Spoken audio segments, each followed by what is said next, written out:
Welcome to Sweet Life Beat Life. We hope this video helps. In this video, I will explain how to put an upper on a lower AR-15.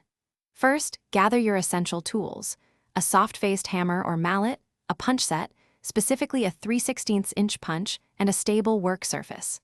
Always ensure your AR-15 lower receiver is unloaded and safe before beginning. We'll be focusing on the front pivot pin and the rear takedown pin, which are crucial for this assembly. Now, let's focus on the front pivot pin. Carefully align the front lug of your upper receiver with the corresponding hole on the lower receiver. Once aligned, insert the front pivot pin through the lower receiver from the left side, pushing it in as far as you can by hand. A gentle tap with your soft-faced hammer will help it click securely into its final position, ensuring a snug fit. Next, we'll secure the rear of the upper receiver. Pivot the upper receiver downwards until its rear lug perfectly aligns with the rear takedown pin hole on the lower receiver.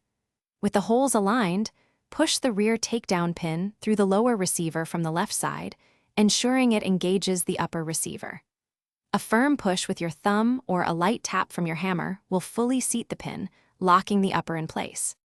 To complete the assembly, perform a few crucial final checks.